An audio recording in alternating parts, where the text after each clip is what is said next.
Londres, 1977. Une famille ordinaire, vivant dans une maison banale, devient soudain la cible de phénomènes paranormaux terrifiants.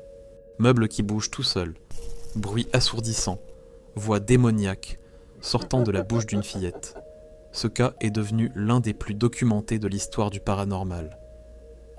Voici l'histoire du poltergeist d'Enfield.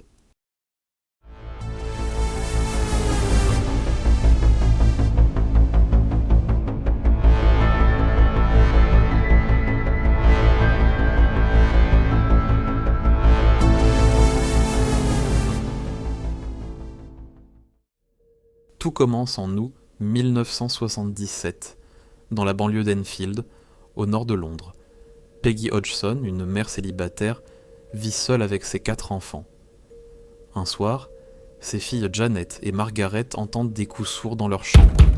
Pensant à une mauvaise blague, elles ignorent d'abord le bruit, mais rapidement, les phénomènes s'intensifient, les meubles se déplacent tout seuls, les jouets volent à travers la pièce et des coups résonnent dans les murs. Paniquée, Peggy appelle la police. 2 agents se rendent sur place, et ce qu'ils voient dit les glace d'effroi. Une lourde chaise se déplace de plusieurs centimètres, sous leurs yeux, sans que personne ne la touche. La maison devient alors un véritable théâtre de l'inexplicable. Les enfants affirment être traînés hors de leur lit par une force invisible. Des bruits violents résonnent la nuit, réveillant tout le voisinage. La presse s'en empare, et l'histoire fait la une des journaux britanniques. Des journalistes et des photographes se rendent sur place. Certains prennent des clichés montrant Janet, 11 ans, semblant être projetée en l'air par une force invisible. Mais ce n'est pas tout. Une voix grave et rauque commence à sortir de la bouche de Janet. Une voix d'homme, froide et autoritaire, qui affirme être l'esprit d'un ancien habitant mort dans la maison.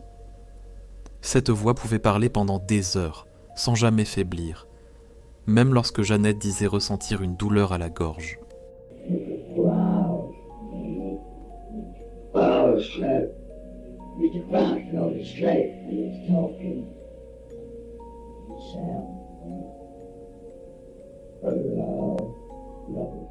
Ce qui rend l'affaire d'Enfield si célèbre, ce sont les témoins. Des voisins, des journalistes, des enquêteurs du paranormal et même des policiers ont assisté au phénomène. On possède des dizaines d'heures d'enregistrements audio où l'on entend la mystérieuse voix, ainsi que des photos montrant Janet projetée hors de son lit. 2 enquêteurs du paranormal, Maurice Grosse et Guy Playfair, vont rester plusieurs années auprès de la famille, enregistrant des centaines d'incidents. Ils affirment qu'il était impossible que tout soit une mise en scène. Mais évidemment, cette affaire a aussi ses sceptiques. Certains accusent Janet et sa sœur d'avoir inventé toute l'histoire pour attirer l'attention. Les fameuses photos où Janet vole dans sa chambre pourraient n'être que de simples sauts photographiés au bon moment. Quant à la voix rauque, certains pensent que Janet la produisait volontairement en parlant avec ses cordes vocales fausses.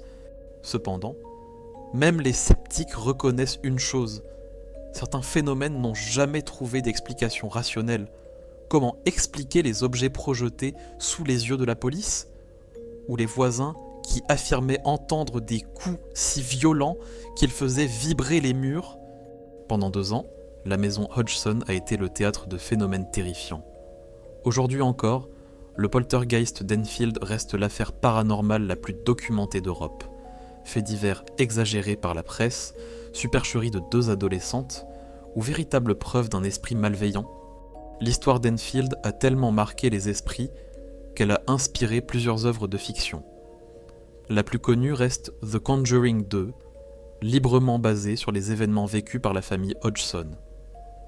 Une mini-série britannique, The Enfield Haunting, en a aussi repris les grandes lignes, rappelant à quel point cette affaire continue encore aujourd'hui de fasciner et de hanter l'imaginaire collectif. Et vous, qu'en pensez-vous ? L'affaire d'Enfield était-elle une fraude, ou bien un des rares cas authentiques de hantise ? Dites-le moi en commentaire. N'oubliez surtout pas de liker, de vous abonner et d'activer la cloche pour ne rien manquer. À bientôt. Que je tiens à le saisir.